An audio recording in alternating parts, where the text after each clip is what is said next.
উম্মতি, আমি জানি আপনি একাই হবেন।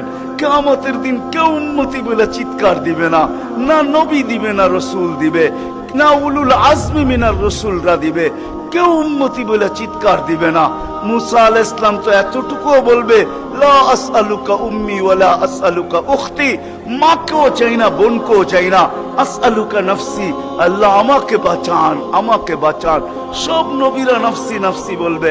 আমি জানি কিয়ামতের দিন আপনি কবর থেকে উঠবেন তো চিৎকার দিতে দিতে উঠবেন, উম্মতি উম্মতি। ওয়া হুয়া ইয়াবকি ওয়া ইয়াকুল, কানতে কানতে উঠবে আর চিৎকার দিতে দিতে উঠবে, জিবরিল আইনা উম্মতি, আইনা উম্মতি। ওয়াসালা শাফিরি জাহান্নাম, উম্মত কি পলসেরাতের কিনারে চলে গেছে? আমার উম্মত কোথায়? তুমি একা কেন আসছো?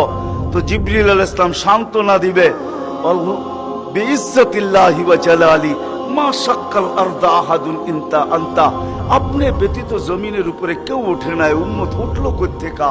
আর পলসেরাতের পাড়ে গেলই বা কোত্থেকা? আপনি শান্ত হন, এখন পর্যন্ত উম্মত ওঠে নাই।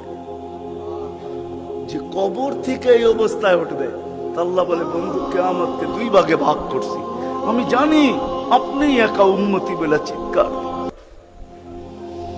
আর কোন নবীও দিবে না, রসুলও দিবে না। আমি রসুলুল্লাহর দয়া বুঝাইতে চাইতেছি আপনাদের, যে কেমন দয়ালু ছিলেন, কোন দয়া নিয়ে আমাদেরকে বুঝাইছেন।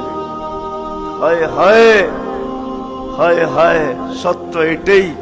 ওলামায়ে কেরাম লিখতে বাধ্য হয়েছেন, আদ্দাল আমানা, নাসাহাল উম্মাহ, কাশাফাল গুম্মাহ, ওয়া জাহাদা